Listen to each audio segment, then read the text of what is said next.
So ಆ ಥರ ಸುಗ್ರೀವ ಹೇಳಿದಾಗ ಹನುಮಂತ ಹೇಳ್ತಾರೆ, ಇಲ್ಲ ನೀವು ಅದ್ರ ಬಗ್ಗೆ ತಪ್ಪಾಗಿ ನೀವು ಹೇಳ್ತಾ ಇದ್ದೀರಾ, ಆ ಥರ ನಾನು ಯಾರು ಅಂತ ಹೋಗಿ ನಾನು ನೋಡ್ಕೊಂಬರ್ತೀನಿ. ಯಾಕಂದರೆ ಅಲ್ಲಿ ನಾವು ಪಾಠ ಕಲ್ತು ಹೋಗ್ಬೇಕಾದ್ರೆ ಏನಂದರೆ, ಯಾರೇ ಒಬ್ಬರು ಏನಾದರೂ ನಮ್ಮ ಇದಕ್ಕೆ ಹೊಸದಾಗಿ ಬಂದರೆ ಅವ್ರನ್ನ ವಿಚಾರಿಸ್ಬೇಕು, ಅವ್ರು ಯಾರು ಏನು ಅಂತೇಳಿ ಅವ್ರನ್ನ ಕೌನ್ಸಿಲಿಂಗ್ ಮಾಡಬೇಕು. ಕೌನ್ಸಿಲಿಂಗ್ ಮಾಡಿ ವಿಚಾರಿಸ್ಬಿಟ್ಟು ಆಮೇಲೆ ನಾವು ಏನು ನಿರ್ಧಾರ ತೊಗೋಬೇಕು ಅದನ್ನು ತೊಗೋಬೇಕು ಅಂತೇಳಿ ಇಲ್ಲಿ ಹನುಮಂತ ನಮಗೆ ಪಾಠ ಹೇಳ್ಕೊಡ್ತಾರೆ. ಅವ್ರ ಹತ್ರ ಹೋಗಿ ಹೇಳುವಾಗ, ಈ ಥರ ನಾವು ಅಯೋಧ್ಯದಿಂದ ಬಂದ್ರಿ, ಇವರು ಲಕ್ಷ್ಮಣ, ನಾನು ರಾಮ, ನಾವು ದಶರಥನ ಮಕ್ಕಳು ಅಂತ ಹೇಳುವಾಗ, ಸರಿ ಆಯಿತು ಅಂತ ಹೇಳುವಾಗ ಅವಾಗ ಹನುಮಂತನಿಗೆ ಅರ್ಥ ಆಯಿತು. ಅರ್ಥ ಆದಮೇಲೆ ಹನುಮಂತನಿಂದ ರಾಮ ಲಕ್ಷ್ಮಣ ಒಳಗಡೆ ಕಿಷ್ಕಿಂಧ ಕಾಣಕ್ಕೆ ಬಂದು ಇವರು ವಾನರ ಸೈನಿಕ ಇದು ಸುಗ್ರೀವನ ಹತ್ರ ಬಂದು ಸುಗ್ರೀವನಿಗೆ ರಾಮ ಲಕ್ಷ್ಮಣನಿಗೆ ಇಬ್ಬರಿಗೂ ಸ್ನೇಹಿತ ಮಾಡಿಕೊಡ್ತಾರೆ ಹನುಮಂತ.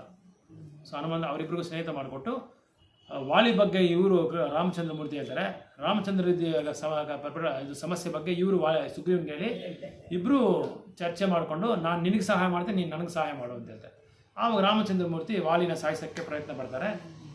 ಸುಗ್ರೀವ ಬಂದು ಸೀತೆಯನ್ನು ಹುಡ್ಕೋದಕ್ಕೆ ನಾವು ನಮ್ಮ ಸೈನ್ಯನೆಲ್ಲ ಕಳಿಸ್ತೀನಿ ಅಂತೇಳಿ ಶುರು ಆಗುತ್ತೆ. ಈ ಥರ ಕಿಷ್ಕಿಂಧ ಕಾಂಡ ಶುರು ಆಗುತ್ತೆ. ಆವಾಗ ಹನುಮಂತ ಬಂದು ರಾಮ ಲಕ್ಷ್ಮಣನಿಗೆ ಸೇವೆ ಮಾಡ್ತಾರೆ. ಆವಾಗ ಇನ್ನೊಂದು ಏನು ಮಾಡ್ತಾನೆ ಅಂದರೆ, ತಕ್ಷಣ ರಾಮನಿಗೆ ಒಂದು ಆಸನ ಕೊಡ್ತಾರೆ ಕೂತ್ಕೊಳ್ಳೋಕ್ಕೆ.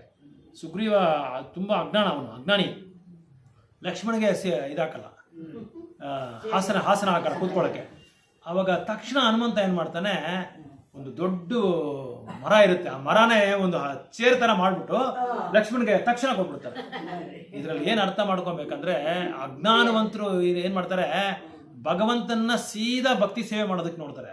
ಆದರೆ ಭಗವಂತ ಒಂದು ಉದ್ದೇಶ ಏನಿರುತ್ತೆ ಅಂದರೆ, ನನ್ನ ಭಕ್ತರಿಗೆ ಸೇವೆ ಮಾಡಿದ್ರೆ ನನಗೆ ಸೇವೆ ಮಾಡಿದಷ್ಟು ಸಮಾನ ಅಂತ ಹೇಳ್ತಾರೆ. ಅದರಲ್ಲಿ ಆ ಒಂದು ಪಾಠ ಇಲ್ಲಿ ಹೇಳ್ಕೊಡ್ತಾರೆ ಹನುಮಂತ ತಕ್ಷಣ ಆ ಭಕ್ತನಿಗೆ ಸೇವೆ ಮಾಡೋದು ಶುರು ಮಾಡ್ತಾರೆ. ಯಾಕಂದರೆ ಭಕ್ತನಿಗೆ ಸೇವೆ ಮಾಡಿದ್ರೆ ಭಗವಂತನಿಗೆ ತುಂಬ ಸಂತೋಷ, ತುಂಬ ತೃಪ್ತಿ ಆಗುತ್ತೆ. ಸೊ 5 ಕಾಲ ಆಗೋಯ್ತು, ನಾಳೆ ಶುರು ಮಾಡ್ಕೊಳ್ಳೋಣ.